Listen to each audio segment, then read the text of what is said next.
Hello YouTubers. Today I have a special new knife day. This is an Eric Luther prototype of his model, the Luck. And I guess it was named after his first knife, which was the Buck. I don't know if he said which specific buck it was. It was probably a 110. One of the original lockbacks with the clip point that everybody had growing up. This is a prototype. He's making these. It's one of his available knives. He's a custom knife maker out of South Carolina. I spoke to him the other day, and apparently his books have been closed for 4 years now, and the only way that you can get his knife is on the secondary market or through auctions that he runs through his Instagram and Facebook group. So this is the first time I am opening this knife, and just want to see. Wow, nice case. Nice cloth, and wow. So as everybody knows, I like a bigger knife. This one looks like it's big. Holy cow. Yeah, very chunky. This has a Damascus pocket clip and a Chad Nichols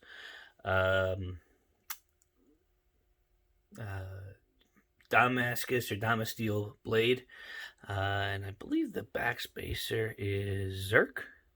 It looks it. I'll have to check with Eric and see. Oh, you know what? It's not. It's Chad Nichols as well. So what makes this awesome is that it has an internal locking mechanism.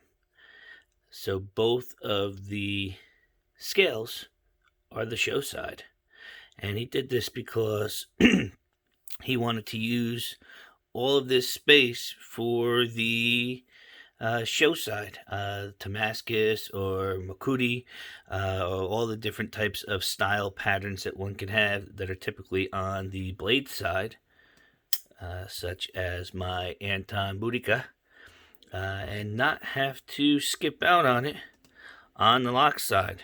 So again, this is one of the prototypes, so it doesn't have any of that fancy stuff on the frames, but I will tell you that it does have some fantastic Damascus. This very well might be one of the nicest clips that I've had as far as color representation. That's not to say the Anton is not nice, it's just a different style. This is certainly more pronounced, and I'm not too familiar with how the Damascus process works, but I'm really impressed with the way that it looks. The color really pops.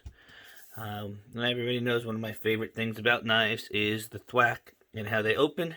Very interested to see how this one works. And yeah, I was told that the detent was a little loose on this, or a little weak, and it is, but it's not terrible. What's funny is when you compare weak detent to something like the Boudica, where it's a frame lock and my hands rest on it and it really deploys quickly, or even another knife with a rather loose detent in the SM Special. I'm not sure if that's something I'm going to be happy with long term or not, but if I get used to it, maybe I'll talk to Eric and see if there's a way to put a little bit more pressure, or because it is an internal locking mechanism here. You see the lock bar insert. If it doesn't have the ability to have as much detent pressure on it or not. It's not like the Holt where it's adjustable. It's not like the other knives out there where you can tighten, loosen the pivot screw and it'll increase or decrease the detent, or bend the lock bar. This doesn't have one. It's an insert, and I'm not even sure if that can be adjusted or not, to put more pressure on that blade. The action's definitely nice. Very nice sound.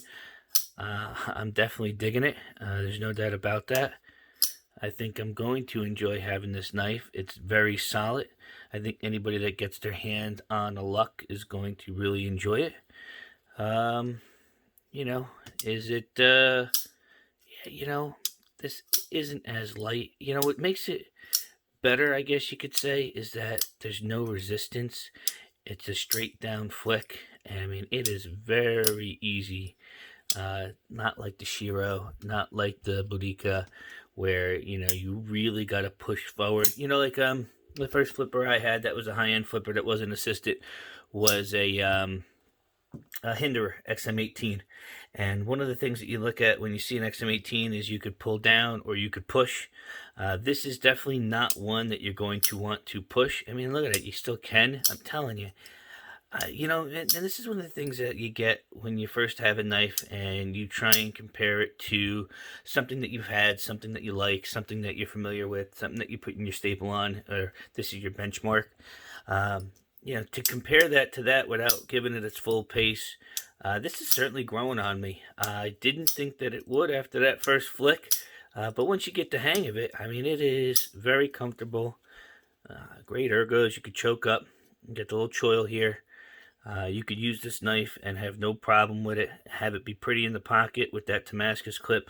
You whip this out with this Chad Nichols steel on that blade. I don't think anybody's going to have a problem with it.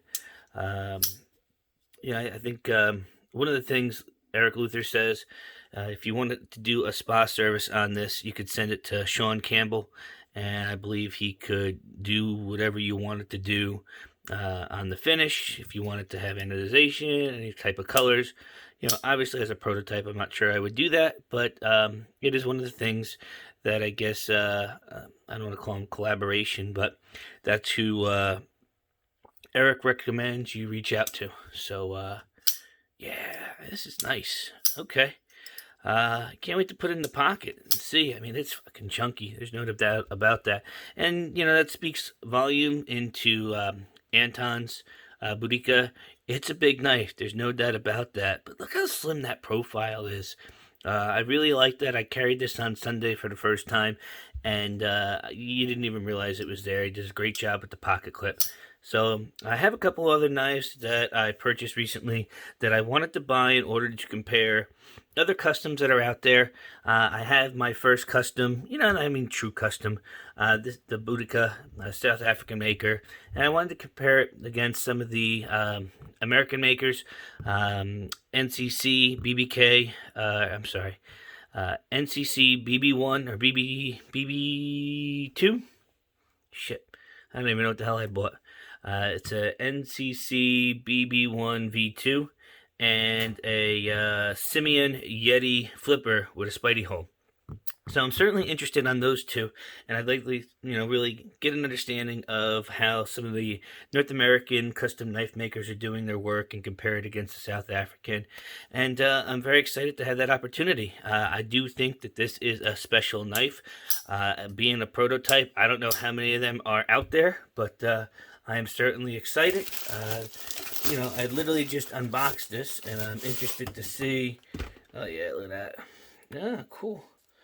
This is the Luther COA that came with it. You can see it's the Luther Luck insert lock prototype. That's what I showed you before. There's the lock insert.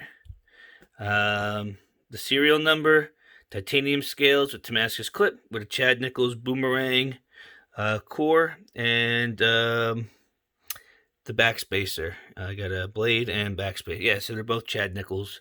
The blade and the backspacer.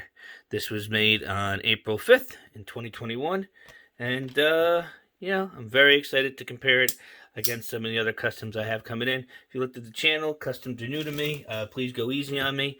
If you have a custom that you'd like me to get my hands on and review and I can afford it, then let me know.